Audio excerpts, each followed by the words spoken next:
Vamos abrir as nossas Bíblias, irmãos, hoje no livro de Jó. Nós vamos continuar a nossa exposição. Nós temos algumas semanas falado acerca desse questionamento, se de fato somos cristãos ou não, se nós temos evidências na nossa vida que testificam acerca disso. E na semana passada nós começamos a pensar a respeito da batalha espiritual, e quando nós estávamos falando acerca desse assunto, nós passeamos pelo capítulo 6 da carta aos Efésios, onde nós lemos algo que na maioria das vezes nós nos atemos apenas de maneira superficial. O apóstolo Paulo, ele diz que a nossa luta, ela não é contra carne e sangue, ela é sim contra principados, potestades, contra hostes espirituais do mal. E muitas vezes nós não entendemos, ou pelo menos achamos que entendemos, e entendemos errado esse alerta do apóstolo Paulo. E nenhuma passagem da Bíblia nos mostra de maneira tão clara o que o apóstolo Paulo estava querendo dizer quando ele falou o que falou no capítulo 6 de Efésios, do que esses dois capítulos iniciais do livro de Jó. E hoje nós vamos pensar um pouco a respeito dessa guerra invisível.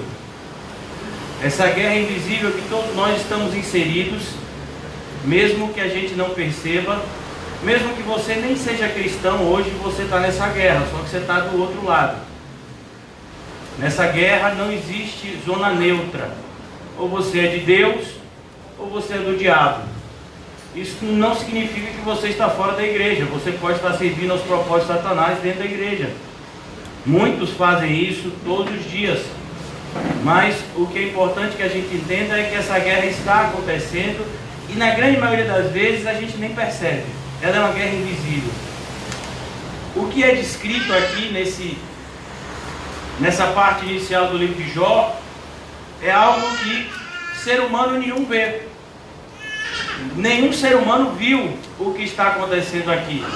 Jó descreve isso como que uma revelação divina, mas ele não sabia o que estava acontecendo. Eu e você não sabemos muitas vezes o que está acontecendo. Por que a nossa vida está desse jeito? Porque nós estamos passando pelas coisas que estamos passando. Por que os nossos dias têm sido tão difíceis? Se de fato somos cristãos, é lógico. E aqui, esse livro de Jó vai nos ajudar a entender um pouco o que é a vida do cristão, o que é que acontece diariamente no mundo espiritual, na vida do cristão, para que a vida do cristão seja o que ela é. Então nós vamos pensar um pouco a respeito dessa guerra invisível que está acontecendo nesse exato momento. E eu gostaria de iniciar já a exposição do texto em Jó capítulo 1, a partir do versículo 6.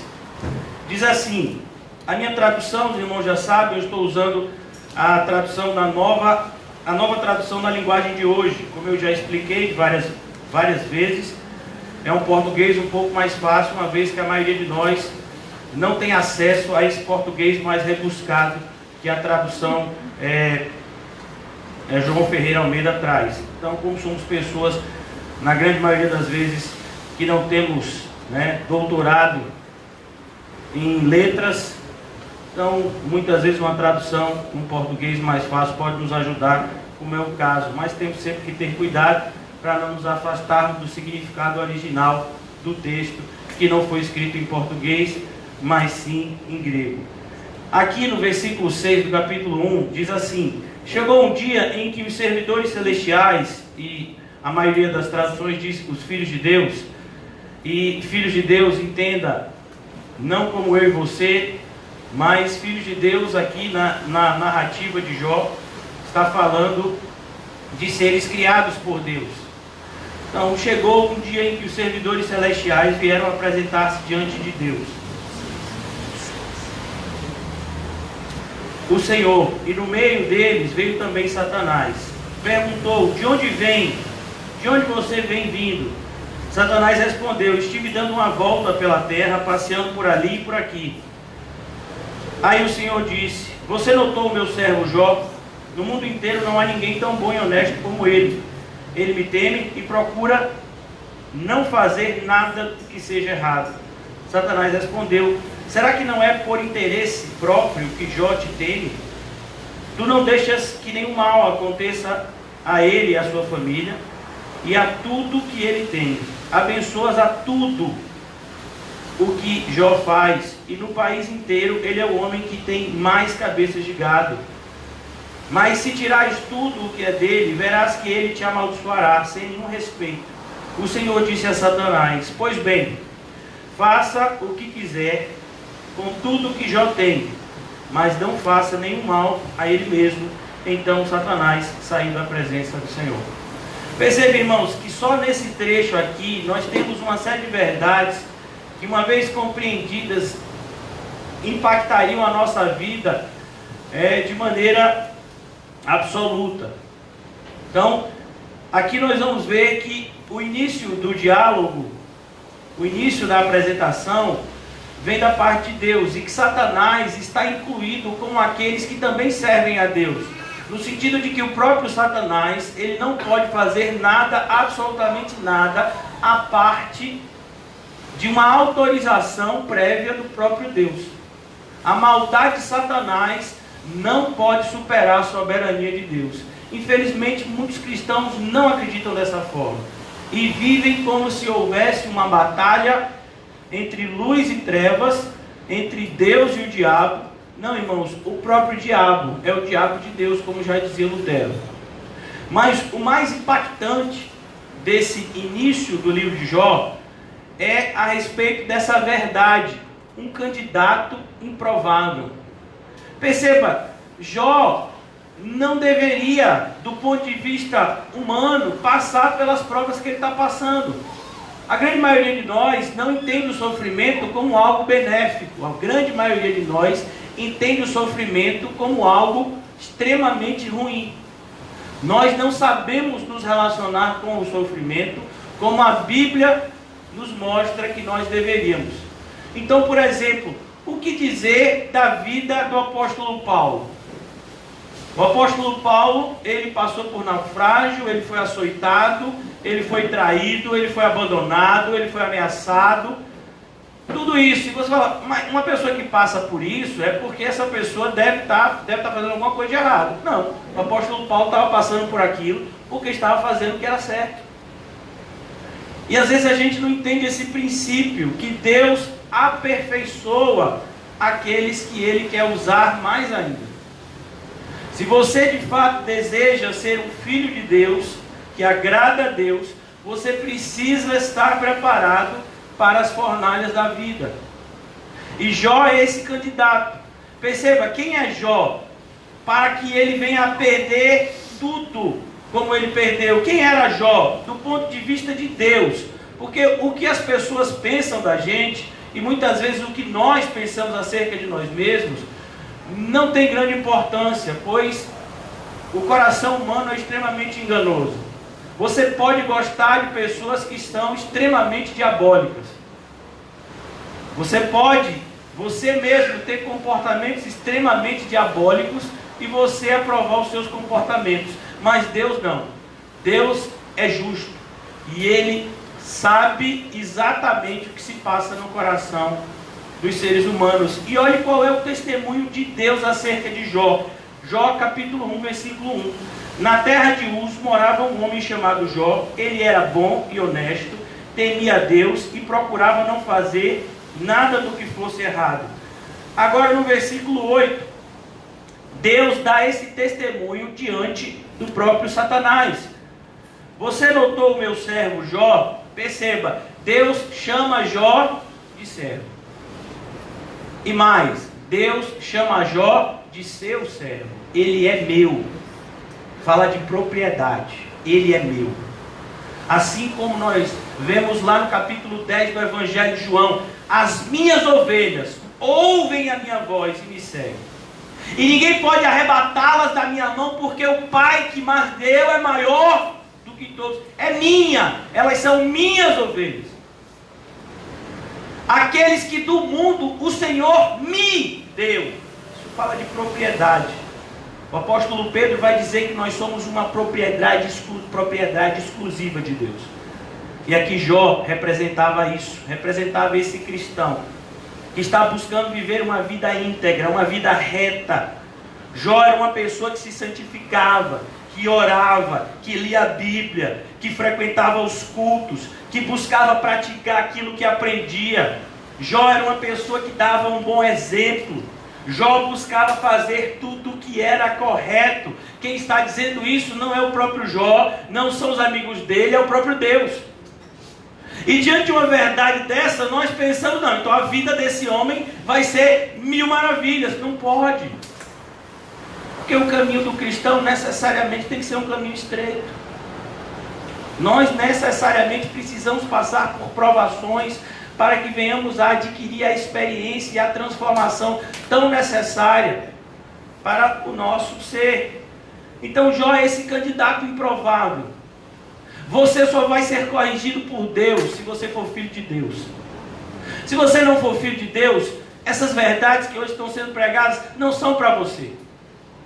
O ímpio também sofre, só que o sofrimento do ímpio não redunda em nenhum benefício para ele. O sofrimento do ímpio só faz com que ele se torne cada vez mais ímpio. O que nós estamos tratando aqui é o sofrimento do crente, que é um sofrimento do ponto de vista humano, muitas vezes injusto. Pois o crente, ele sofre por viver uma vida reta e não por viver uma vida incorreta. O crente sofre por estar vivendo em direção a Deus e sofrendo essa oposição do mundo, de Satanás e da sua própria carne. Esse é Jó. Mais uma vez, quem é Jó? No mundo inteiro não há ninguém como Jó. Já imaginou que tipo de crente era Jó? Irmãos, mais uma vez, quem está falando isso é Deus. Não é qualquer testemunho, não é uma pessoa da igreja dizendo, está vendo fulano e tal é crente, olha como ele vive. Não, é Deus que está falando isso. Porque muitas vezes nós olhamos para a vida de fulano e a gente vê só a aparência, mas Deus sabe que está lá dentro. E Deus olhava para a vida de Jó e estava dizendo aqui para Jó, quem era Jó? Jó, no mundo inteiro, não há ninguém como Jó. No mundo inteiro, não há ninguém como Jó. Você já imaginou isso? A escala das pessoas mais crentes do mundo, Jó está lá, destacado. Jó é crente. E quem está dizendo que Jó é crente é Deus. E ele diz aqui, segunda coisa, ele era íntegro, ele era honesto. Jó era uma pessoa honesta. Ele não tinha duas caras. Ele não tinha um ânimo dobre. Ele não era uma pessoa de duas almas. Jó era uma pessoa retilínea. Jó era uma pessoa que ele falava algo para você hoje e amanhã ele garantia o que ele falava. Então nós somos esse tipo de pessoa. Versículo ainda 8. Ele teme. Olha que coisa. Jó temia a Deus. Por mais íntegro que Jó vivesse, Jó sabia que a sua integridade era apenas superficial. Jó sabia que até nas suas melhores atitudes haviam resquícios do pecado. Porque se você é um cristão, você sempre vai entender que na sua vida há pecado. E você luta contra esse pecado o tempo todo. E até quando você faz as coisas de maneira certa, muitas vezes intenções ruins estão presentes no seu coração. O cristão sabe que ele é essa pessoa, como disse o apóstolo Paulo. Fiel a esta palavra e digna de toda aceitação, que Jesus Cristo veio ao mundo salvar pecadores, e eu sou o maior de todos. Paulo, quem é o maior pecador que você conhece? Paulo. É Paulo, sou eu. Não, Paulo, não pode ser. Você vive uma vida, sabe, de primeira linha. Mas eu sou o maior pecador que eu conheço. Você não sabe as coisas que se passam na minha mente. Quando uma pessoa mexe comigo, eu fico com raiva. E eu tenho que esmurrar o meu próprio corpo, para que naquilo que eu pregue, eu mesmo não seja encontrado reprovado. Quem foi que disse isso? Paulo. Então, esse é o cristão, esse é Jó. Ele buscava viver uma vida íntegra, mesmo sabendo que a sua integridade sempre seria parcial. Nós só vamos conseguir de fato estar vivendo plenamente para Deus quando formos libertos da influência do pecado. Nós, na salvação, fomos libertos da condenação do pecado. Mas somente na glorificação é que nós vamos ser livres do pecado. Enquanto nós estamos aqui no mundo, o pecado está de perto nos assediando, como está escrito lá no livro de Hebreus. E nós vamos estar constantemente lutando contra ele, e algumas vezes tropeçando e levantando, e caindo e levantando. Essa é a vida do cristão. E Jó é esse cristão. E acima de tudo, Jó buscava viver uma vida santa. Essa é a definição. E procura não fazer nada do que seja errado. Jó, quem são os seus amigos? Quem é crente? Mas Jó, você não se relaciona com ímpio? Não, a Bíblia diz que as más companhias corrompem os bons costumes. Mas Jó, que preconceito. Não, eu sou crente. Sabe, é assustador quando você olha para determinadas pessoas que se definem como cristãos, e a afinidade que ela tem com os ímpios é assustador. Sabe, eu fico extremamente envergonhado em muitas vezes observar algumas mídias sociais de pessoas que se professam cristãos. Eu fico envergonhado por essas pessoas. Porque do jeito que essas pessoas colocam, irmãos, é assustador. Jó não era assim. Jó, você não vai se sentar ali, Jó, naquela roda? Eu não pode se sentar na roda dos escarnecedores. Mas Jó, quem disse isso? Deus que disse isso. Mas se for desse jeito, Jó, a gente vai ficar sozinho. Não vai não, porque tem 7.000 joelhos que não se dobraram a Baal. Vá atrás deles e se junte a eles. Mas e o mundo inteiro? O mundo inteiro jaz no maligno. Não vou andar com o mundo não. Se vocês quiserem andar com o mundo, vocês andam. Esse é Jó. Jó é essa pessoa. Sabe? Perceba, irmãos, se muitas vezes nós não temos sido perseguidos dessa forma, é porque nós não somos crentes ainda. A grande maioria de nós aqui tem sido tentado, mas não perseguido. A tentação vem da nossa carnalidade. A tentação vem da nossa inclinação por gostar das coisas que são ruins. Mas a perseguição que glorifica a Deus é outra coisa.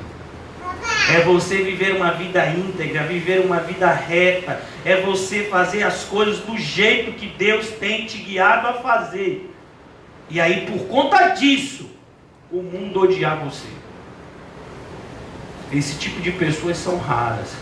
Sempre foram, desde a época de Jó. O mundo inteiro, quem é a pessoa que tem? Jó. No mundo inteiro, você acha que existiam alguns milhões de habitantes aqui nessa época. E Deus pega quem? Jó.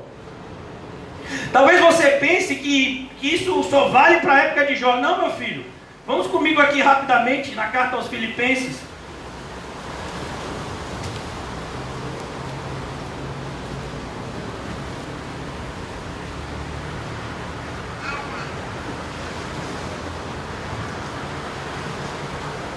Vamos ver se nós somos os candidatos a essa santificação vinda da parte de Deus, ou se a gente nem para isso presta. Filipenses capítulo... Deixa eu só achar aqui. Filipenses capítulo número 2, se não me engano. Olha que coisa linda. Quem está dando esse testemunho a respeito de Timóteo não é Timóteo. Talvez se você perguntasse a Timóteo o que ele pensava dele, Timóteo ia te dizer coisas tipo: eu sou tímido, eu sou covarde, eu o tempo todo penso em desistir. Timóteo não tinha uma visão muito boa acerca de si mesmo, como qualquer cristão. Mas olha o que Paulo, pelo Espírito, vê na vida de Timóteo. Filipenses 2, a partir do versículo 19. É constrangedor, irmãos. Se você é um cristão e lê um texto desse e não fica com vergonha da sua vida. Versículo 19 do capítulo 2. Se for da vontade do Senhor Jesus, espero poder logo lhes enviar Timóteo, para que eu fique animado quando receber notícia de vocês. Paulo está preso e Paulo está querendo enviar Timóteo para saber como está indo a igreja em Filipenses, na cidade de Filipe, perdão.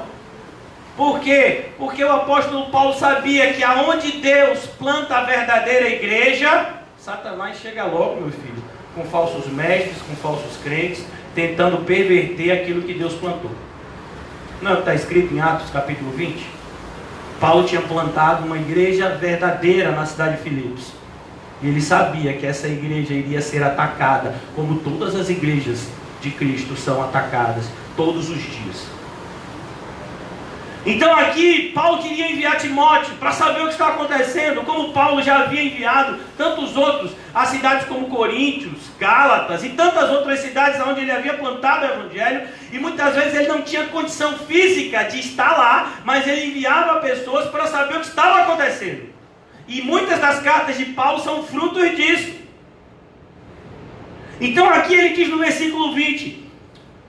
Olha que coisa linda, irmãos. Eu fico constrangido quando eu leio esse versículo 20 de Filipenses. Pois Timóteo é o único que se preocupa com vocês. Pelo amor de Deus, irmão. A gente está falando de uma igreja aqui onde o pessoal é cheio do Espírito Santo. Onde o pessoal ora e treme. Onde as pessoas falam em idiomas diferentes do dia para a noite. Mas, irmãos, fazer milagres e ser crente são duas coisas diferentes. Você pode expulsar demônio, fazer milagre, falar, profetizar e não ser crente. Judas fez tudo isso. Tudo isso era crente? Não, Judas nunca foi crente. E aí ele diz, irmãos, a gente está falando de uma igreja de várias pessoas. Ele disse, ninguém vive como Timóteo. Timóteo largou tudo.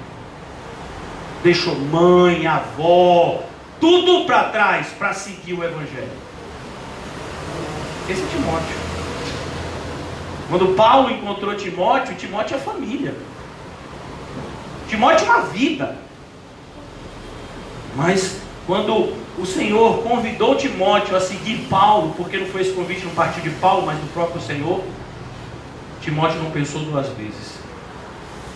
Deixou tudo para trás para seguir o evangelho. E aí a gente ouve essas palavras aqui, que são lindas. Pois Timóteo é o único que se preocupa com vocês como eu me preocupo, e é o único que de fato se interessa pelo bem-estar de vocês. Por quê? Irmãos, sejamos sinceros. Deixe sua hipocrisia de lado por alguns instantes. Quantos de vocês se preocupou com a congregação essa semana? Quantos de vocês se preocuparam com o irmão do CAC? Quantos de vocês se preocuparam com a vida do pastor de vocês?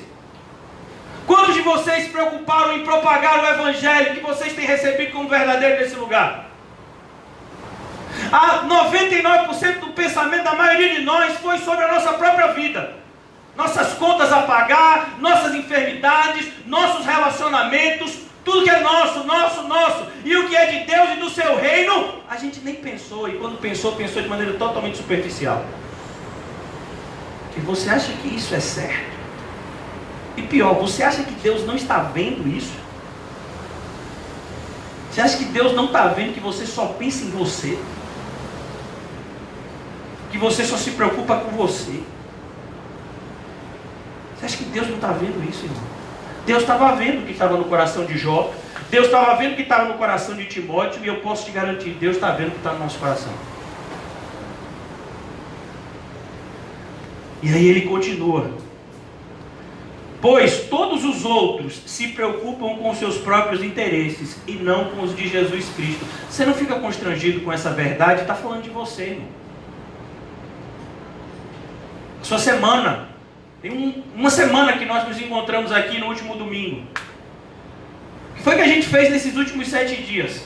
A não ser olhar só para o nosso próprio umbigo.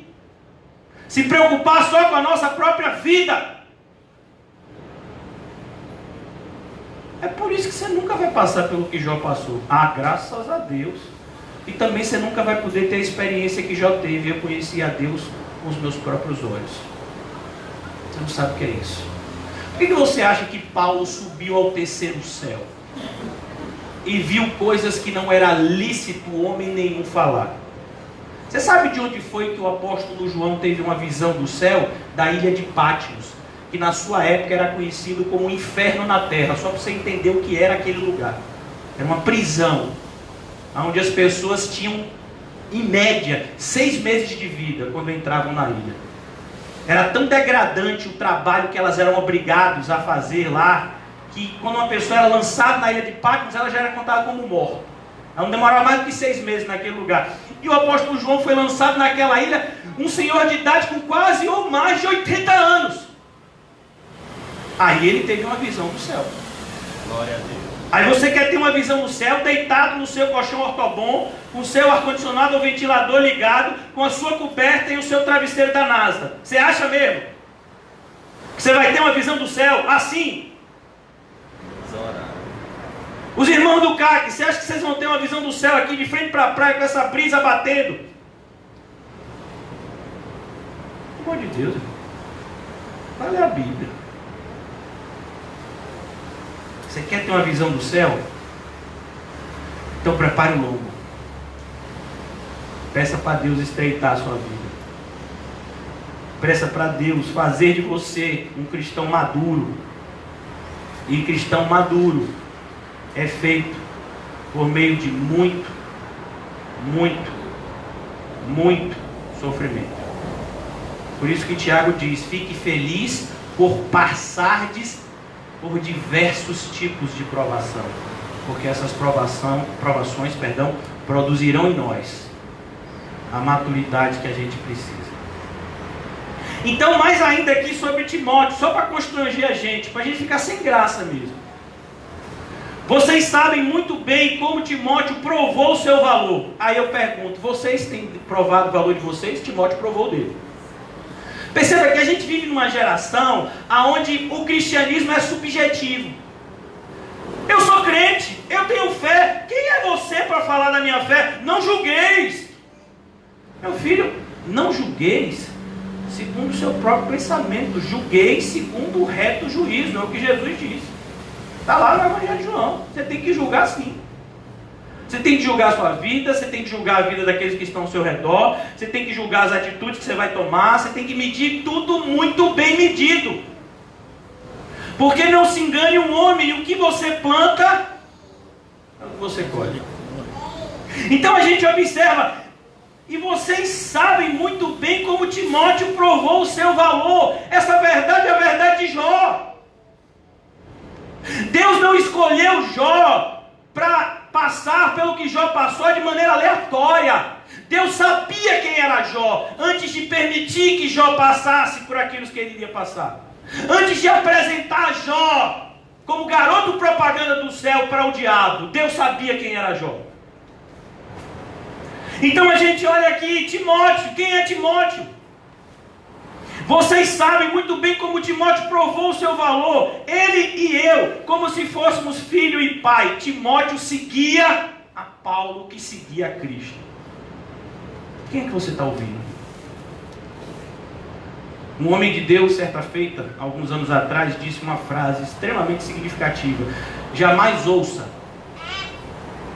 um homem que não ouve a Deus. Quantos de nós ouvimos pessoas essa semana que nunca ouviram de Deus?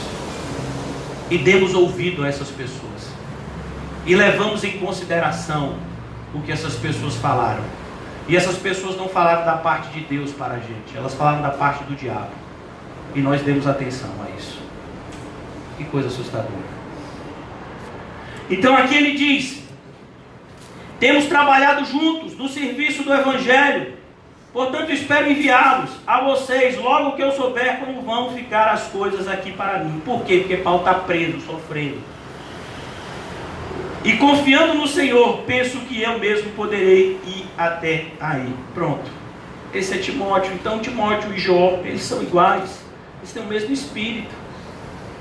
Por isso que eles vão passar pelas mesmas coisas. Você acha que a vida de Timóteo foi fácil, irmãos? Então leia 1 Timóteo e 2 de Timóteo. Sabe o que Paulo diz a 1 Timóteo? Salvo engano, no capítulo 6. se você tem o que comer e o que vestir, esteja contente. Irmãos, você precisa entender que a carta que Paulo escreveu a Timóteo, ela é a resposta a uma carta que ele recebeu do próprio Timóteo acerca da realidade que Éfeso estava passando. Então Timóteo muito provavelmente falou para Paulo: Paulo, o negócio aqui está apertado. A igreja está passando por momentos difíceis, a gente quase que não tem condição de nada. Os cristãos são extremamente avarentos, ninguém se preocupa com a vida do outro, só se preocupa com a sua própria vida, como a gente viu aqui. Eles vêm para a igreja com o objetivo não de doar, mas com o objetivo de sugar. E aí Paulo diz para Timóteo: olha, se você tem o que comer e o que vestir, fique contente. E depois Paulo diz a Timóteo: Deus não nos tem dado espírito de covardia. Timóteo estava com medo. Timóteo estava pensando em retroceder. Não, Deus não nos tem dado espírito de covardia, Timóteo. É isso, porque a vida de Timóteo e a vida de Jó, irmãos, são tão parecidas como a vida de todos os cristãos. Você pega a vida dos cristãos dos primeiros séculos, sabe como é que eles eram conhecidos? Eles eram conhecidos pela maneira como eles morriam. Por exemplo, Policarpo, ele ficou bastante conhecido por quê? Porque ele morreu queimado. Teve outro que morreu, foge agora o nome dessa pessoa, comido por leões. Eram assim que os crentes verdadeiros provavam a sua fé, sendo fiéis até o fim, e não temendo o que o homem pode fazer. Mas a gente vive hoje em dia uma época onde ser cristão é simplesmente responder uma pergunta: qual é a sua religião, o seu evangelho? E aí você faz tudo o que o mundo faz, você deseja tudo o que o mundo deseja, você anda igual ao mundo, às vezes até pior do que o mundo. Mas a pessoa pergunta: você é o quê? Ah, eu sou evangélico. Você bota louvor no rádio, aqueles louvor bem herético, e você acha que aquilo é maravilhoso. Então a gente observa, é claro que a gente não vai passar pelo que Jó passou. Ufa, então você não vai ter a salvação de Jó também. Capítulo 19 de Jó, ele vai dizer, 19 se eu não me engano, ele diz: eu sei que o meu Redentor vive. Então você não pode falar isso. Se você não tem vivido a vida de Jó, então você não pode dizer isso. Jó pode. Então, continuando aqui, irmãos, o inimigo, um inimigo real. Satanás é o inimigo real. Vamos só imaginar, eu quero imaginar, eu tô cheio de esperança hoje. Vamos imaginar que nós somos crentes. Vamos só imaginar. Vamos pensar positivo, como diz, os falsos crentes. Vamos pensar positivo. Todo mundo aqui é crente hoje. Se você é crente hoje, meu irmão, pode ter certeza absoluta que teve uma reunião de demônios e o seu nome foi tratado. Os demônios se reuniram nessa madrugada porque eles não dormem, não precisam. Quem precisa dormir é a gente. Eles não precisam comer. Eles não precisam fazer nada do que nós precisamos fazer devido à nossa limitação humana. Então eles se reuniram e eles colocaram o seu nome em questão. Vamos usar agora como exemplo um cristão, o irmão José, que está fazendo aniversário hoje. 25 anos. Essa idade é profética, viu? Vai se arrepender. Então, José Bastos Júnior. E aí você tem lá uma reunião de demônios. Rapaz, o que é que a gente vai fazer com ele?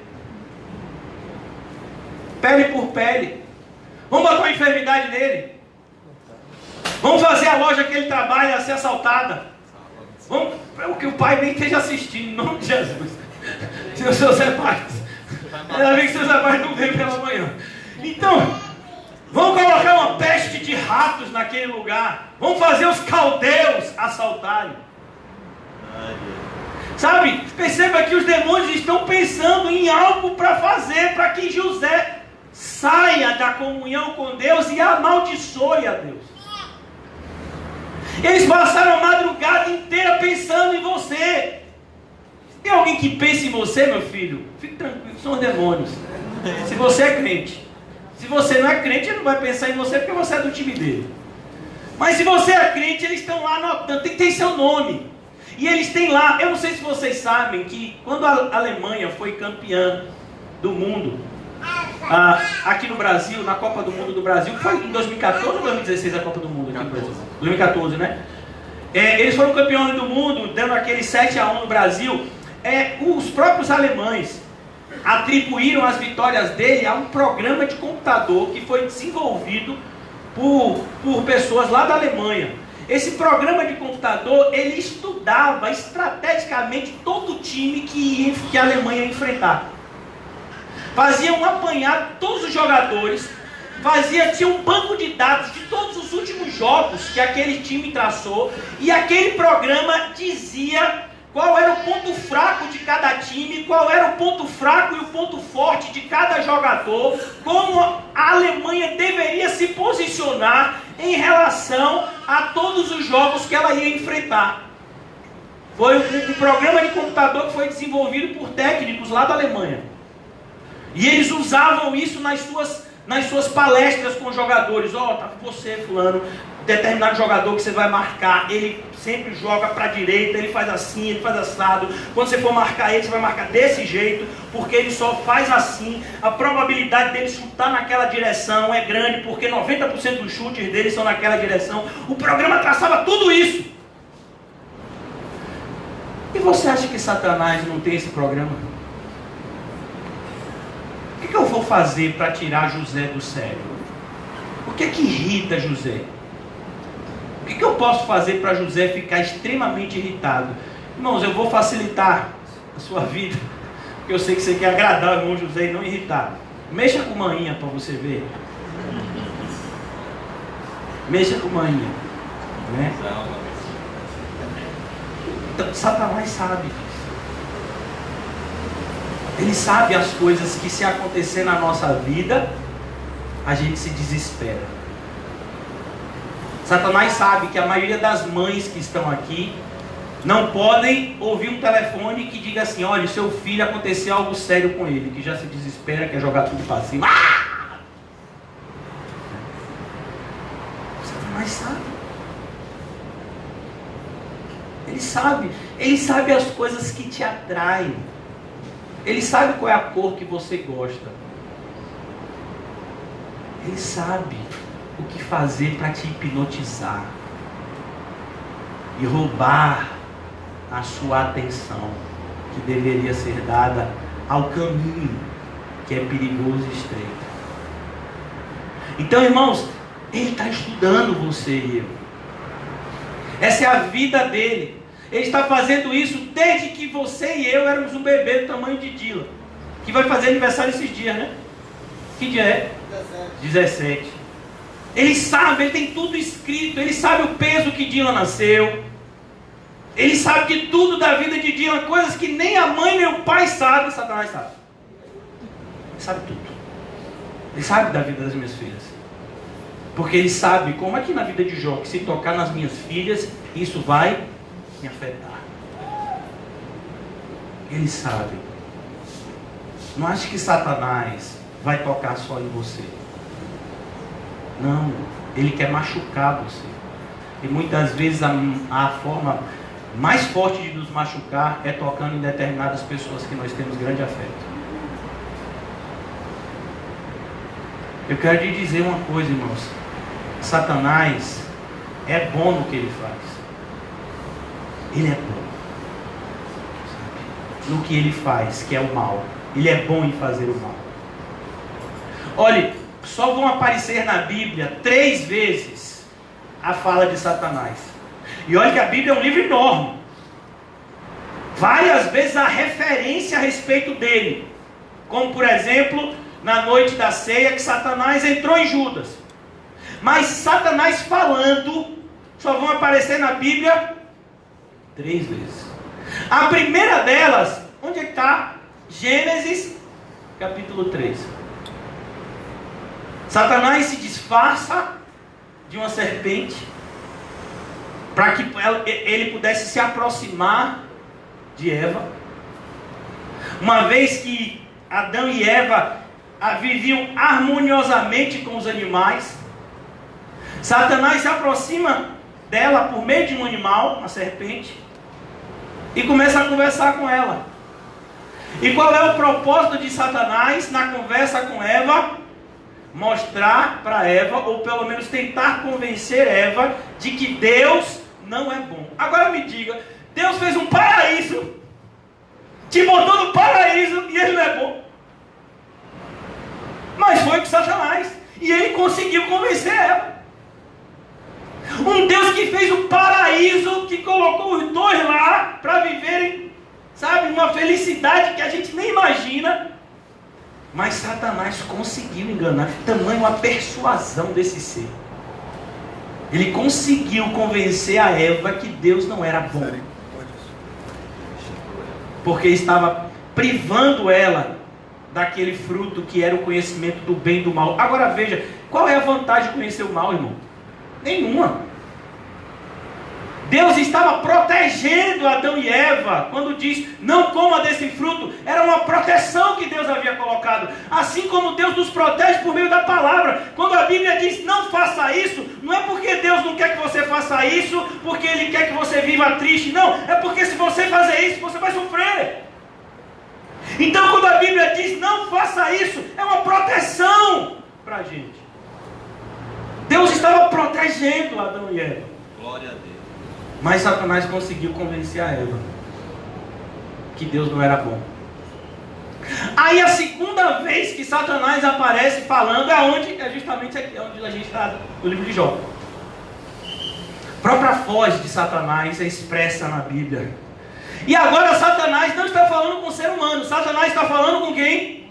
Com Deus. E ele está dizendo o que para Deus? Deus, você é bom demais. Olha, é aquela Satanás, se escolha.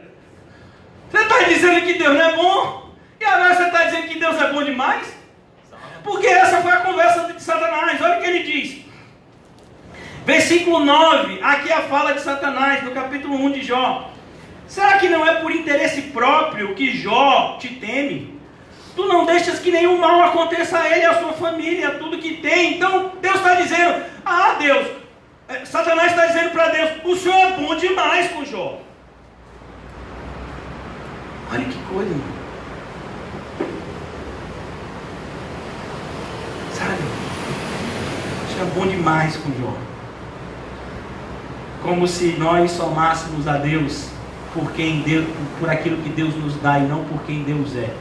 Infelizmente a maioria dos cristãos são assim. Qualquer dificuldade, eles já pensam logo em abandonar o Evangelho, ou procurar outra igreja, ou participar de uma campanha, ou fazer algo que de alguma forma mude a realidade que não está sendo agradável para eles.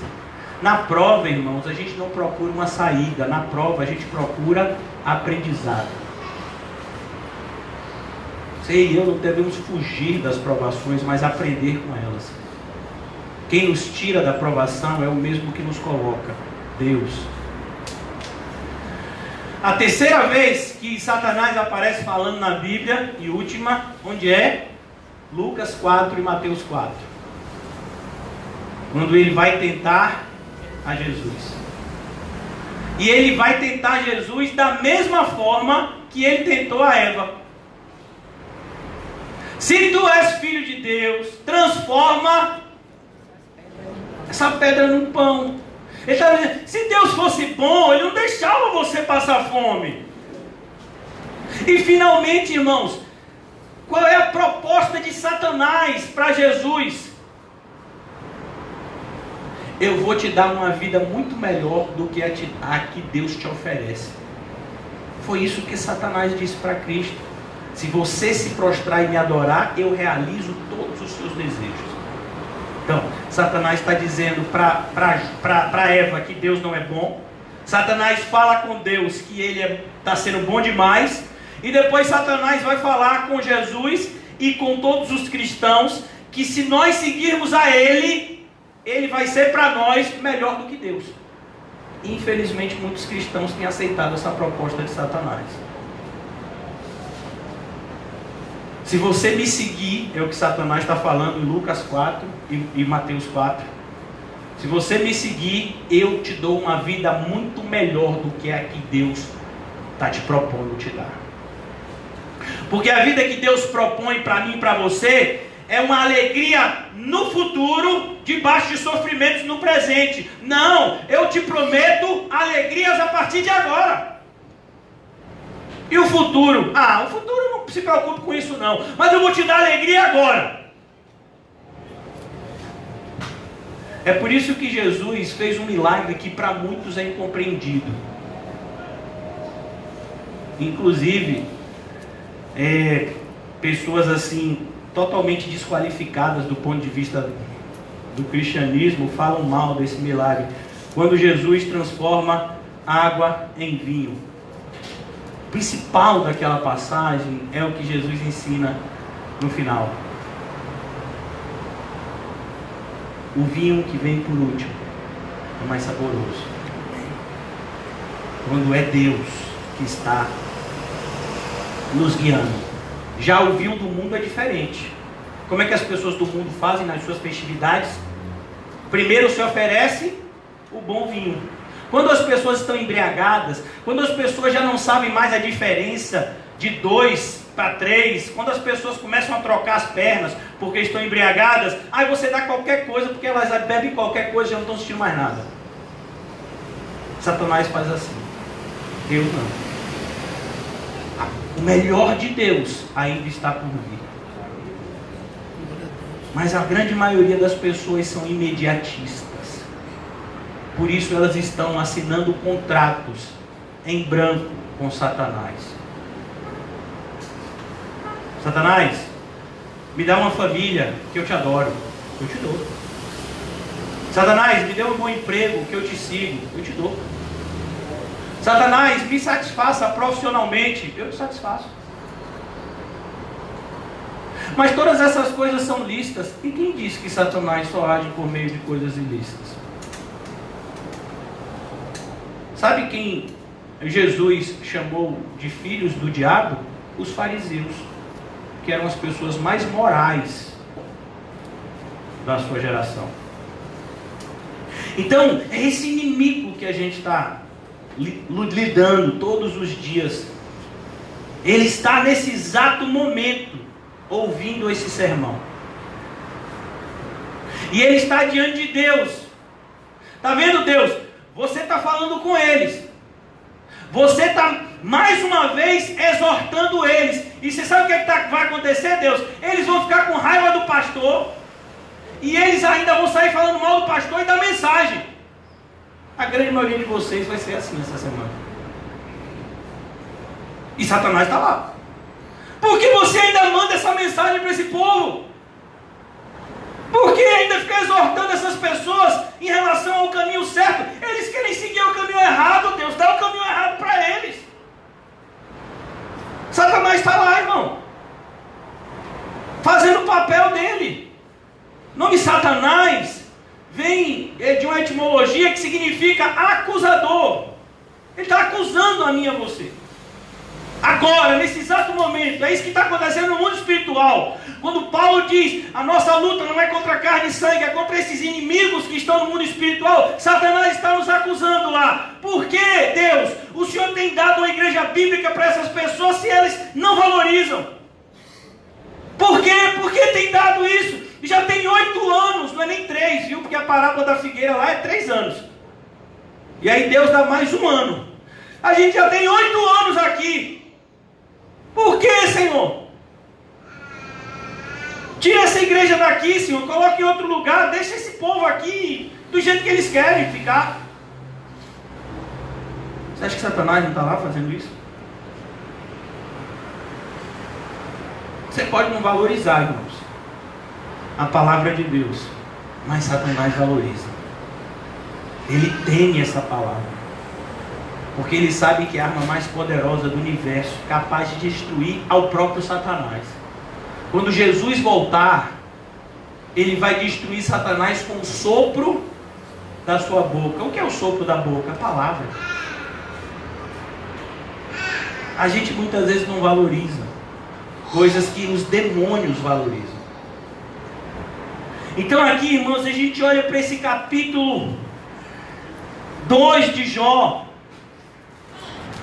e a gente vai ver agora, irmãos, que a maioria dos seres humanos, a maioria de nós, que nos dizemos cristãos, nós nos dizemos cristãos, mas o Deus que nós adoramos no nosso coração não é o Deus dos céus. A grande maioria de nós, e Satanás sabe disso, adora outras coisas. E a gente vai ver aqui. Olha o que diz aqui o versículo 12. Olha como o inimigo vai agir. O Senhor disse a Satanás: pois bem, faça o que quiser com tudo que Jó tem, mas não faça nenhum mal a ele mesmo. Então Satanás saiu da presença do Senhor. Um dia, perceba, não foi logo depois. Satanás sabe o melhor momento para agir. Jesus ficou 40 dias no deserto. E Satanás esperou o momento certo para se aproximar dele. Satanás sabe o momento certo de se aproximar de você.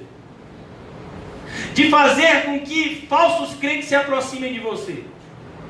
De fazer com que os servos dele se aproximem de você. Ele sabe o tempo certo.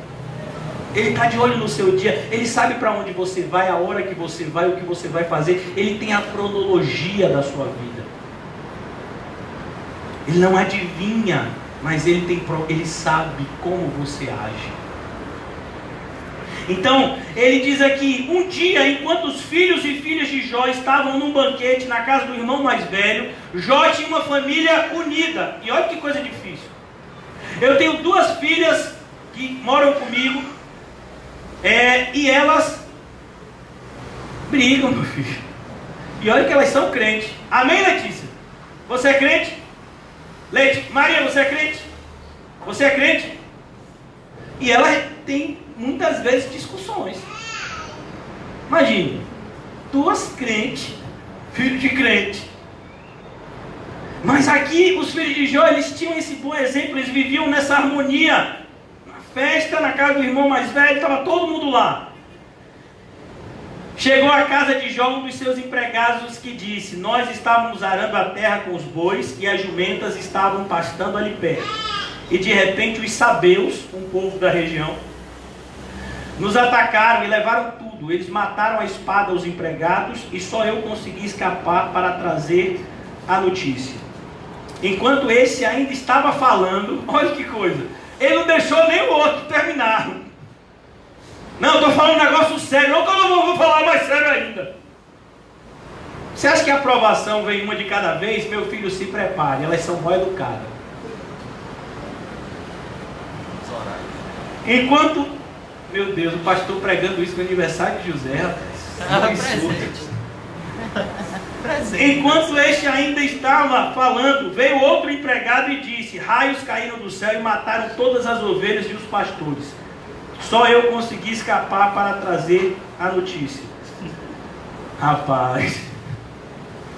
Versículo 17. Enquanto este ainda estava falando, olha, um falando por cima do outro, chegou um terceiro que disse: 3 bandos de caldeus nos atacaram e levaram os camelos. Eles mataram a espada dos empregados e só eu consegui escapar para trazer a notícia. Jó, você está pobre. Jó, você não tem o que comer amanhã, Jó. E agora? Jó era um dos homens, se não, a Bíblia nos apresenta essa verdade, o homem mais rico da sua região. E da noite para o dia, ou do dia para a noite, ele perdeu tudo. Eu estou dizendo que ele perdeu quase tudo, não, ele perdeu tudo. E aí, se você perdesse tudo hoje, será que você viria para o culto amanhã? Para o próximo domingo? Pastor, eu não tenho dinheiro para passagem de ônibus. Vinha de pé. Se você perdesse tudo, você seria crente? A maioria de nós não sabe o que é isso. Perder tudo. Tudo.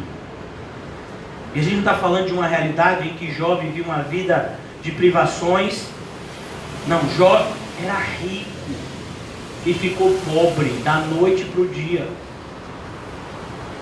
É agora que Jó vai negar a Deus. Você vai ver. Satanás estava lá na torcida. É agora que ele vai, é agora. Irmãos, a gente não está dando o dízimo. A gente não está ajudando um necessitado na igreja. A gente não está se preocupando com a manutenção da congregação que a gente congrega. Por quê? Porque a gente ama o dinheiro, seu rapaz. Não, eu não ajudo mais porque sabe como é, eu tenho contas para pagar. Eu não estou fazendo mais, assim, Deus não quer o meu dinheiro, Deus quer o meu coração, então eu faço o que eu quiser com o meu dinheiro. É assim que os crentes pensam hoje. Então, versículo 18. Enquanto este ainda estava falando, chegou mais um. Rapaz, já está bom aqui. Muitos já teriam negado a Deus já aqui. Eu nego. Aí tocou na ferida, irmãos. Que a maioria das pessoas que estão nas igrejas evangélicas hoje, eles amam suas famílias.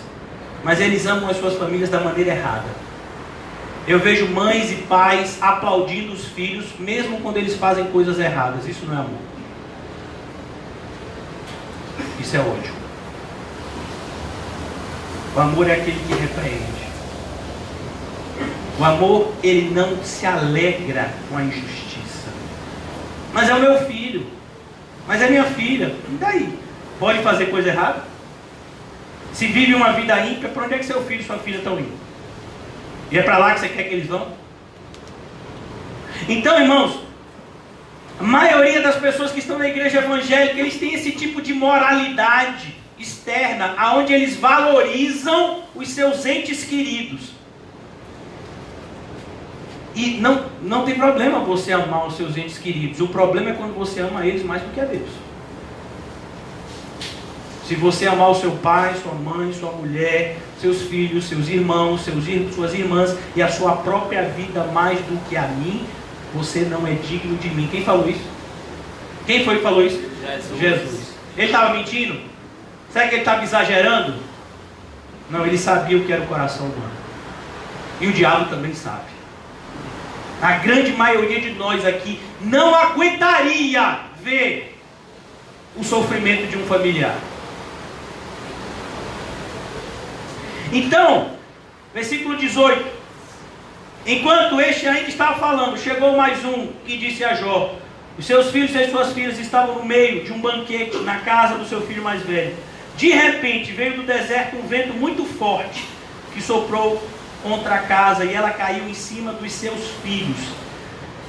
Todos eles morreram. Imagine você receber essa notícia. Você tem 10. Não é que morreu 9 e ficou 1. Não, morreu todos. Jó, você não tem mais nenhum dinheiro e você não tem mais nenhum filho.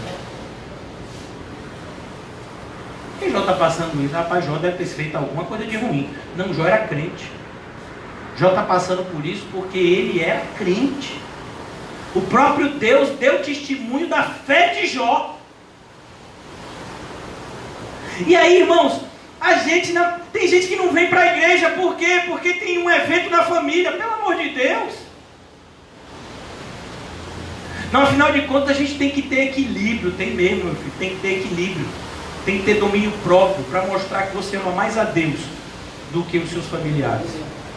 Aí você está apto para amar os seus familiares. Quando você estiver amando a Deus acima de todos. Aí você está apto para amar outras pessoas. Enquanto você não tiver esse amor, você não está apto a amar ninguém. Você pode achar que ama, mas não ama.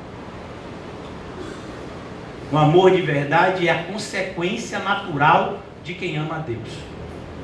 Quem não ama a Deus não tem o amor. Nem conhece o amor. Então aqui, Jó perdeu todos os filhos. Imagine eu e você recebendo essa notícia, irmão. E essa notícia não vem separada, veio junta. Jó, você perdeu tudo que você tinha do ponto de vista material. Você não tem mais emprego, Jó. Você não tem mais dinheiro. Você amanhã não tem comida. Você amanhã não tem nada, Jó. E agora, Jó, você também não tem nem filho. Você não tem mais nem nada, Jó. Nada. Então Jó se levantou. O que a gente teria feito, irmão? O que a gente teria feito? Então, antes de você disser assim, eu te amo, Senhor, eu sou louco por Jesus, como as pessoas dizem hoje. Você é louco por quê? Toma vergonha na sua cara, rapaz. Você é louco por você mesmo. O seu Deus é o seu próprio ventre. Você só está preocupado com as coisas desse mundo. Então Jó passou por tudo isso aqui. Para ser provado, ele teve que ser. Para ser aprovado, ele teve que ser provado. Então Jó se levantou em sinal de tristeza, rasgou as suas roupas, rapou a cabeça, depois ajoelhou-se, encostou o rosto no chão e adorou a Deus. Ele não amaldiçoou a Deus, ele nem se queixou de Deus. É isso que é assustador aqui.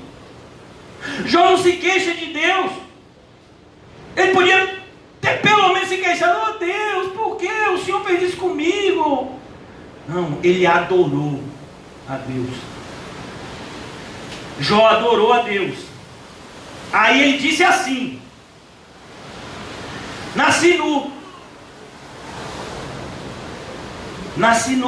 sem nada. Vou morrer sem nada. O Senhor deu, o Senhor tirou. Louvado seja o nome. Aí a gente fica constrangido, irmão. A gente não aguenta perder 50 reais. Sabe? A gente não aguenta perder um par de tênis. A gente não aguenta perder um celular. A gente não aguenta perder nada, irmão. A gente não aguenta nem que o nosso time de futebol perca. Para aqueles que torcem, né, para time de futebol. Eu estou muito chateado que foi meu time perdeu, rapaz, tomou uma goleada, que precisa morrer. Que nada, varão, esse time só me dá tristeza. Não, você. Você não aguenta nada, irmão. Você não aguenta perder a sua aposentadoria. Tem gente que está aí preocupado com o que vai acontecer aí com a aposentadoria. Não aguenta nada. Você não aguenta perder nada.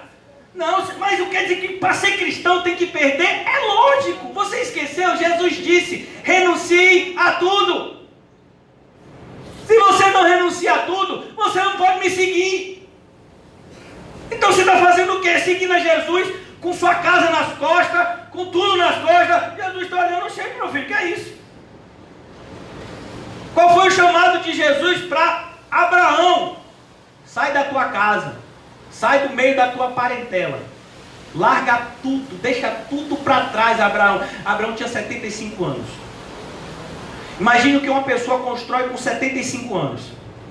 E a semelhança de Jó, Abraão também era uma pessoa que tinha posses.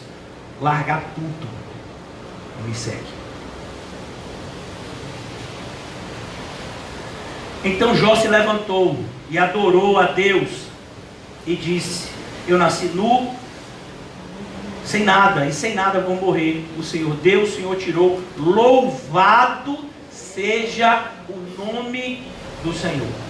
Tem muita gente que quando recebe uma bênção, não estou falando de bênção não, bênção é uma coisa que Deus faz na vida do seu povo, Ele os abençoa. Mas tem gente que recebe bênção. O que é bênção?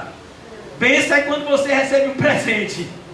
E aí você, na linguagem crentez, a linguagem, né, dos crentes, né, que fala: ô misericórdia, tá amarrando, né, é o crentez. Então, pastor, eu recebi uma bênção aí. Então o que é uma bênção? Uma bênção pode ser um relógio, uma bênção pode ser uma calça, pode ser um tênis, pode ser um, sei lá, tijolo para sua casa, pode ser telhado para sua casa. Ô, pastor, eu estou construindo uma casa, recebi uma bênção aí, um vizinho meu aí me deu uns telhados. Uma bênção. Eu recebi uma bênção. Então quando a gente recebe uma bênção, o que a gente faz? A gente louva a Deus. Oh, glória a Deus. Quando chega para você e diz assim, varão, Deus me tocou, eu estou aqui com 300 reais para te dar. Oh, aleluia. Isso é de Deus. Agora, oh, louvado seja o nome do Senhor. Irmão, a gente é muito cara de pau. Então a gente louva a Deus quando a gente recebe o quê? Algum acréscimo. Ô pastor, recebi uma bênção, que foi uma proposta de emprego. Mas essa proposta de emprego vai fazer com que você abandone os caminhos do Senhor. Pastor, mas Deus está no meu coração.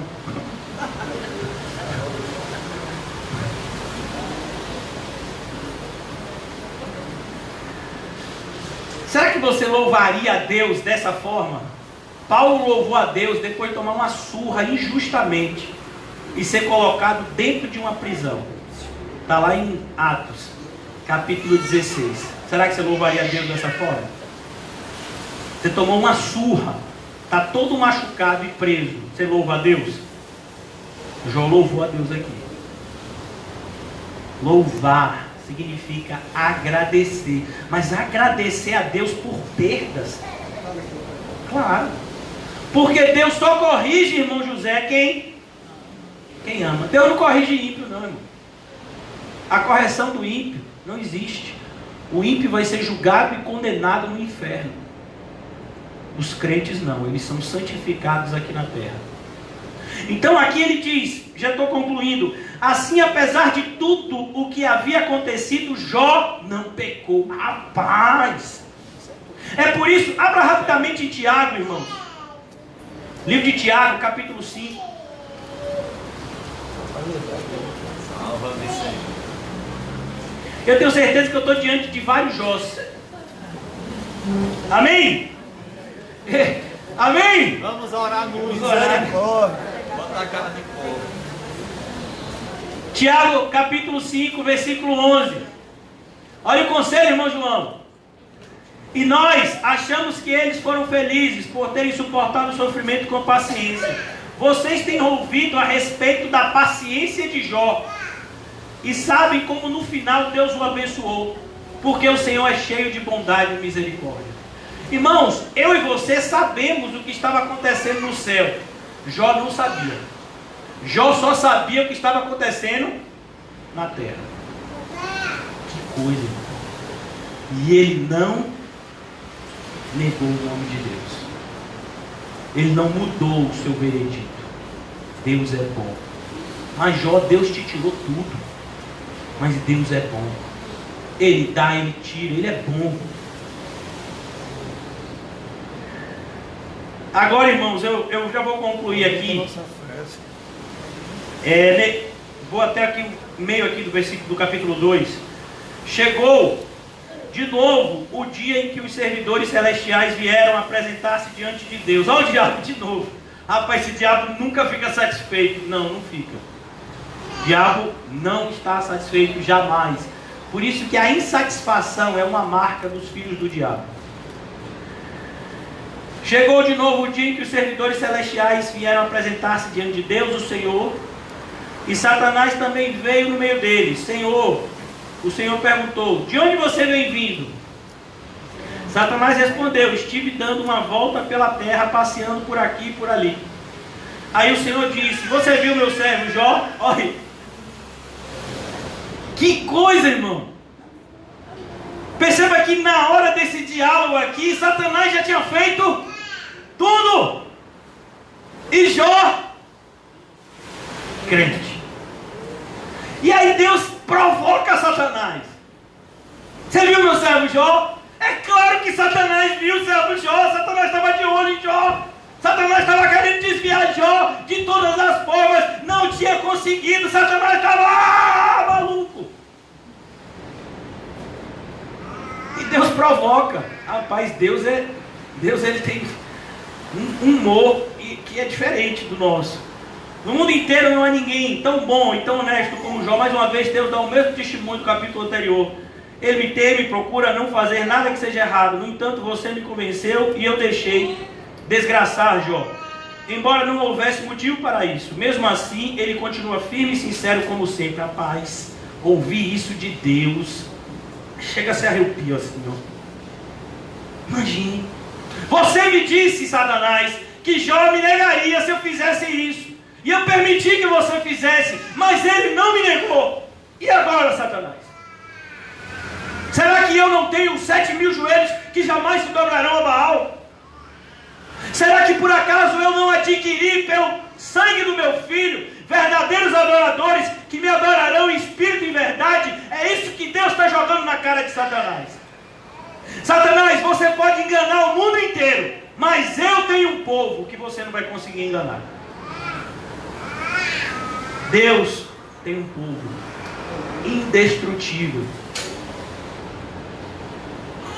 Então, aqui ele vem. Satanás respondeu de novo: é só tocar na pele. Ó, enfermidade. Bem-vindo ao clube. É só tocar na pele dele para ver o que acontece. As pessoas não se importam de perder tudo, desde que conservem a própria vida. Pelo menos eu tenho minha saúde. Amanhã eu posso trabalhar, posso correr atrás, eu posso ter outros filhos. Eu pelo menos tenho saúde.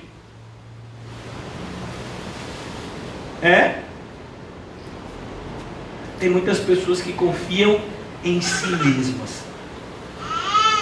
O Deus delas é esse ventre. É o que eles possuem, é a família, é a si mesmo. Eu tenho saúde, eu tenho um braço, eu tenho cabeça, eu posso fazer, eu tenho diploma, eu posso fazer isso, eu sei pintar, eu posso ser pintor, eu sei construir uma casa, eu posso ser pedreiro, eu posso fazer isso, eu sei construir armário, eu posso trabalhar numa marcenaria, eu sou formado em direito, eu posso advogar, eu tenho uma B, eu sou formado nisso, eu posso fazer isso. Será? Será que você pode? Por quanto tempo você ainda vai poder? Se você confia na sua saúde, na sua capacidade, ela vai lhe frustrar. Porque assim como tudo na sua vida, ela é corruptível. Ela se deteriora. Perceba que o vigor físico de uma pessoa de 25 anos é totalmente diferente do vigor físico de uma pessoa de 75 anos. Então aqui, o diabo diz: o Senhor não deixou tocar na pele dele, o Senhor não deixou, ele ainda está bem, ele vai trabalhar, ele vai construir tudo, ele vai ter outros filhos. As pessoas não se importam em perder tudo, desde que conservem a própria vida. É isso que Satanás está lá diante de Deus dizendo. Muitos são assim. Não, pastor, eu perdi tudo, mas eu ainda, pela graça de Deus, tenho minha saúde aqui, vou conseguir batalhar e conseguir tudo de novo. Muitos que estão aqui no CAC estão com essa motivação errada. Eu quero uma vida melhor, por isso que eu vim para o CAC, eu quero abandonar as drogas e ter uma vida melhor. Eu vou, ainda bem que eu tenho minha saúde, vou construir, vou batalhar. Meu filho, não vá nessa encaminhada. Não é esse o caminho correto. O caminho correto é o caminho em direção à cidade celestial e não à cidade da destruição. Então aqui, versículo 5: agora se estenderes a mão e ferires o corpo dele, verás como ele, sem nenhum respeito. Perceba, o que é que Jó quer tirar de... O que é que o diabo quer tirar de Jó? A reverência, o respeito que Jó tem a Deus. É por isso que tem muitos pseudos crentes, pessoas que parecem ser crentes, que não são crentes, eles não respeitam a Deus. Eles não têm qualquer reverência a Deus. E é isso que alegra o diabo, você tratar a Deus de maneira irreverente. Algumas pessoas me acusam sistematicamente todos os dias que eu sou muito duro nas pregações. Muitas pessoas fazem acusações extremamente severas, mas a grande questão, irmãos, é que eu leio a Bíblia e eu espero que vocês também leiam. E um dos maiores pecados é tratar a Deus de maneira errada. Às vezes, por exemplo, a gente tem informações extremamente equivocadas. Ah não, pelo menos eu oro. Você ora. Como é que você sabe que a sua oração é ouvida por Deus? Porque aquele que está por seus ouvidos a lei de Deus, a sua oração é abominável. Está lá no livro de Provérbios. Quem garante que a sua oração não é abominável? Não, mas eu estou orando. E ela pode estar sendo abominável a sua oração. Horas e horas de abominação.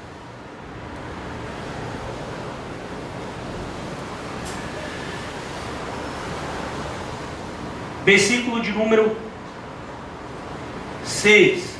O Senhor disse a Satanás: pois bem, faça o que quiser com Jó, mas não o mate. Eita Deus, e agora? Faça o que quiser com Jó. Jó, tendinite, otite, doença de coluna, dor no joelho, dor de cabeça, sabe? Câncer, tuberculose, Zika vírus, dengue. Para, pastor.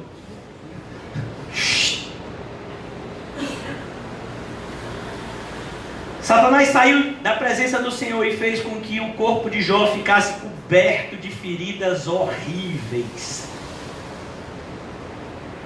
As enfermidades que mais a gente assusta, irmão, você sabia disso? O ser humano é tão hipócrita que às vezes ele tem enfermidades graves que estão lá dentro e eles não ligam, mas se tiver um problema de pele, ele fica todo cheio de vergonha, né? Porque as pessoas estão vendo que eu estou doente. Se a pessoa não vê que eu estou doente, sabe? Mas quando a pessoa vê que eu estou doente, aí aquilo, sabe?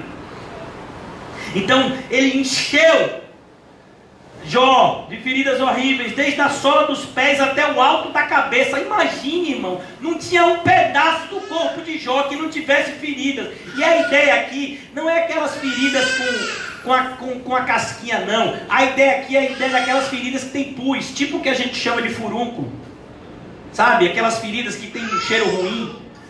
Pois é, essa é a ideia, essa é a expressão. Então ele diz: e Jó sentou-se num monte de cinzas e pegou um caco para se coçar.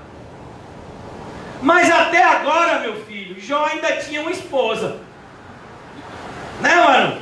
É assim, tá toda essa luta, mas a mulher tá lá, colada do lado dele, dando uma força. Olha, eita Deus. A mulher ela já estava cabreira, perdeu os filhos, ficou pobre, casou com um homem rico, agora é pobre. Teve 10 filhos, agora não tinha mais nenhum. E agora o homem ainda está cheio de doença e fedendo. Ah, varão, eu não aguento não, pai. Salva e leva. Não, eu vou salvar o seu marido e vou colocar ele do seu lado para vocês terem uma vida de glória a Deus. Não, Deus, salva e leva.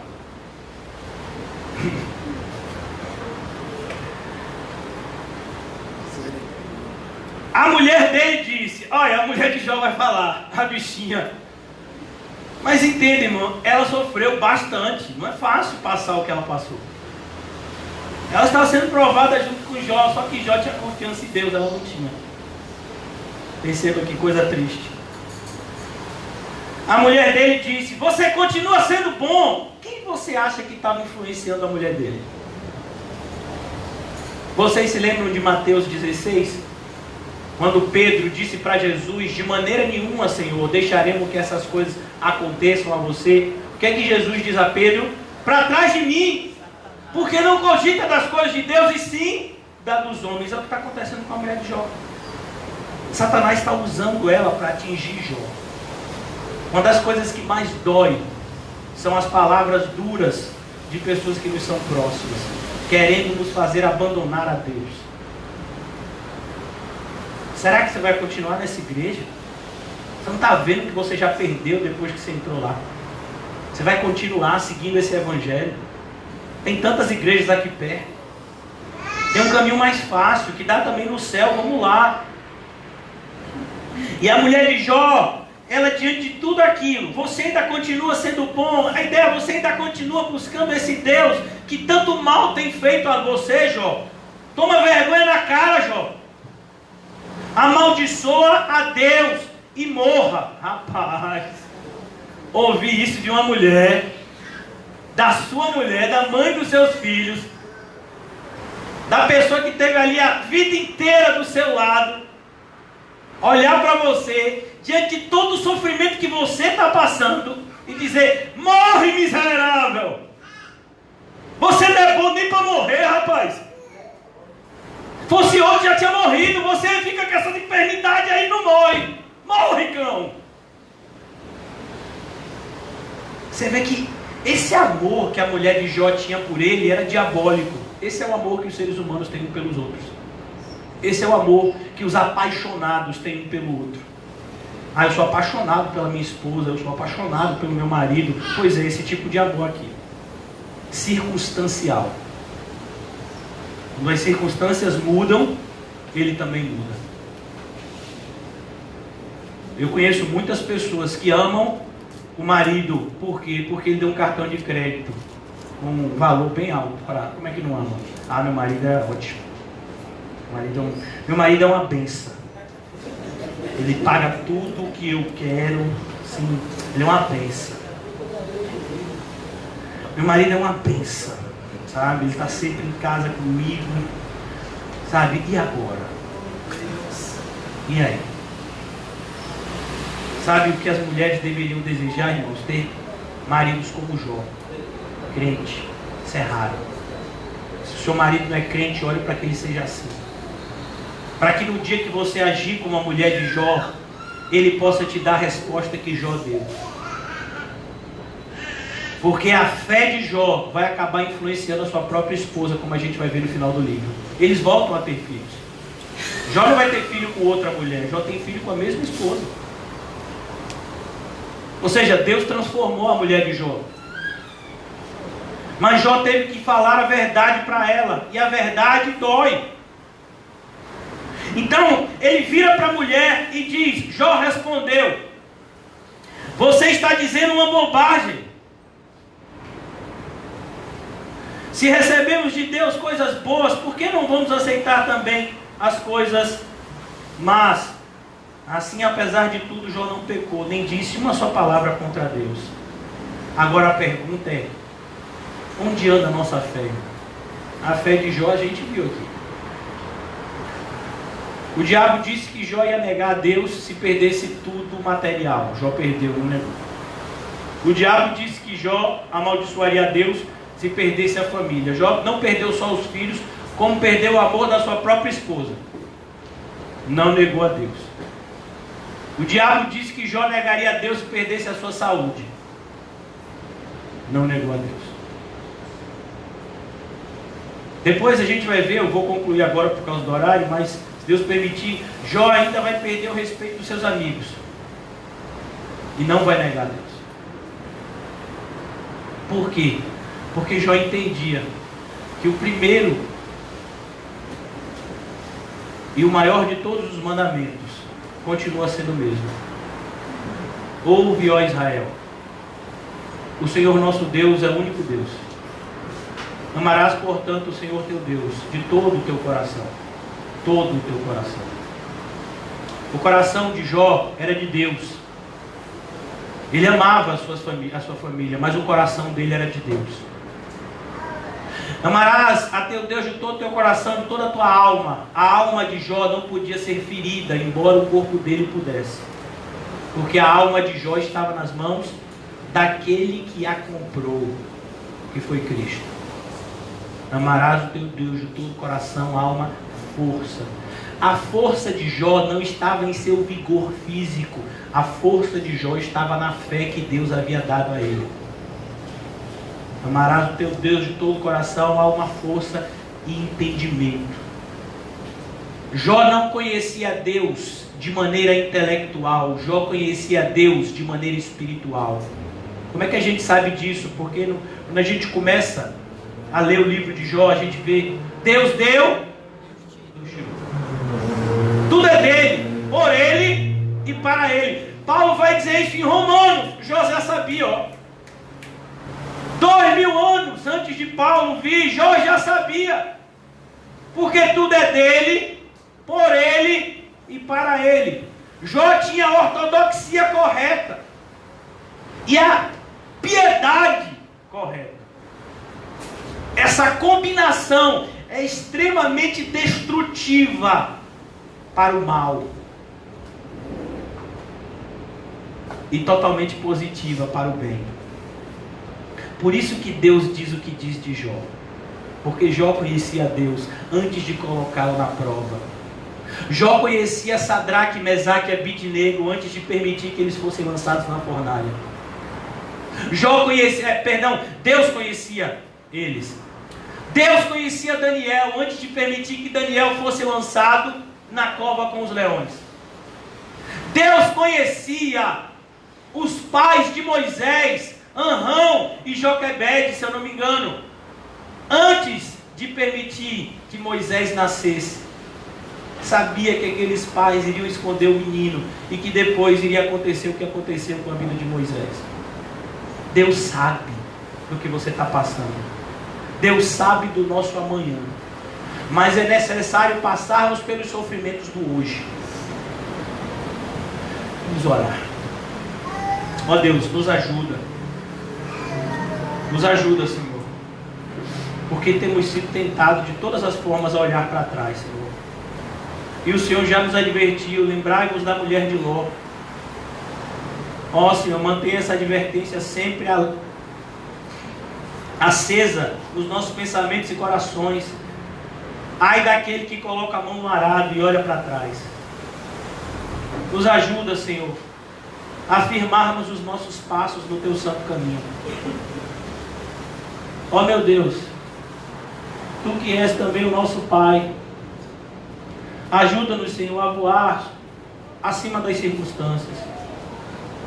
Nos ajuda a entender, Senhor, que as tempestades, elas não vão afundar o barco, pois Jesus está nele. E que na hora certa, o vento será acalmado, o mar será acalmado, Senhor. Dai-nos dessa fé, Senhor. Dai-nos dessa fé, Senhor. Em nome de Jesus, amém e graças a Deus. Amém, irmãos? Nós vamos ceiar. Quero convidar os irmãos a estarem em espírito de oração, enquanto os irmãos estão entoando um louvor a Deus, que possamos estar pensando em tudo aquilo que foi ministrado aos nossos corações na manhã de hoje, para que possamos participar da mesa do Senhor com o coração e a mente correta.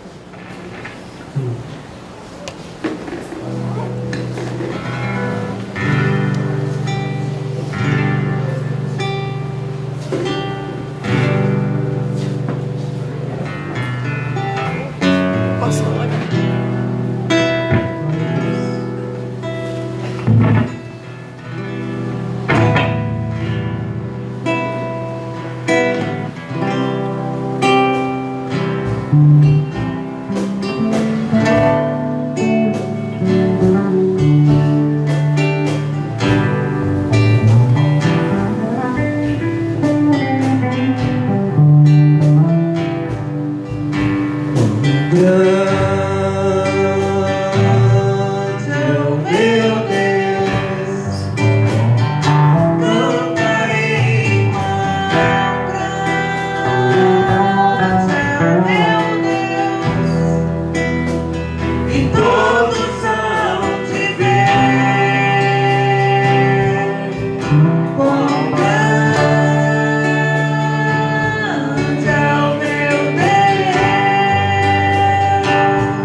Senhor este ensinamento que passo a vocês. Que o Senhor Jesus, na noite em que foi traído, pegou o pão e deu graças a Deus. Depois partiu o pão e disse: isto é o meu corpo, que é entregue em favor de vocês. Façam isso em memória de mim. Assim também, depois do jantar, ele pegou o cálice e disse: este cálice é a nova aliança, feita por Deus com o seu povo, a aliança que é garantida pelo meu sangue. Cada vez que vocês beberem deste cálice, façam isso em memória de mim. De maneira que cada vez que vocês comem deste pão e bebem deste cálice, estão anunciando a morte do Senhor até que Ele venha. Por isso, quem comer do pão quem comer do pão do Senhor ou beber do cálice, de modo que ofenda a honra do Senhor, estará pecando contra o corpo e o sangue do Senhor. Portanto, cada um examine a sua consciência e então coma do pão e beba do cálice, guiados pelo Espírito Santo de Deus, diante de todas as verdades que nos são expostas, possamos descansar no Evangelho que nos foi anunciado, se de fato perseverarmos nele, como deveríamos. Comamos e bebamos para a glória de Deus.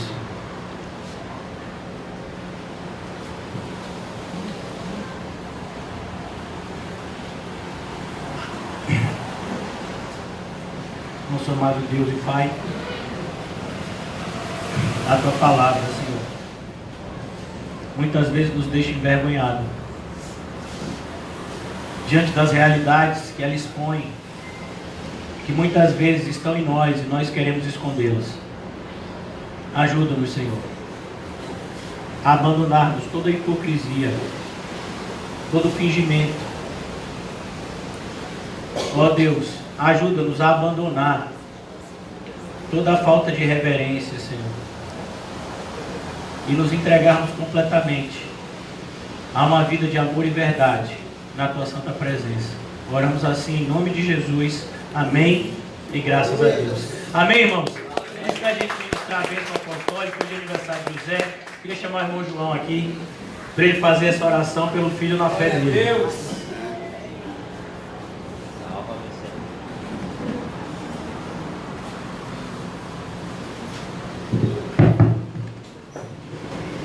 Amém, irmãos? Graças a Deus, orar na vida do nosso ovelhão. Pai, obrigado, Deus, pela vida do irmão José. Obrigado, meu Deus, por o Senhor ter traído a essa congregação que é sua. Nasceu do teu coração antes da eternidade. Obrigado porque grande foi o presente que o Senhor nos deu, Senhor. Abençoa ele, meu Deus, a família dele, guarda, Senhor. Limpamente o coração dele, Senhor, de tantas setas e dardos inflamáveis do maligno que estão lançados sobre a vida dele. Derrama mais graça, Senhor, mais misericórdia. Firma, meu Deus, os pés e os passos na nossa rocha, que é o nosso Senhor Jesus Cristo. E que o Senhor possa continuar, meu Deus, trabalhando na família dele, trazendo, meu Deus, para dentro do Teu reino, que a única coisa que importa são as nossas almas. Obrigado por este dia, em nome do Pai, do Filho e do Espírito Santo. Amém.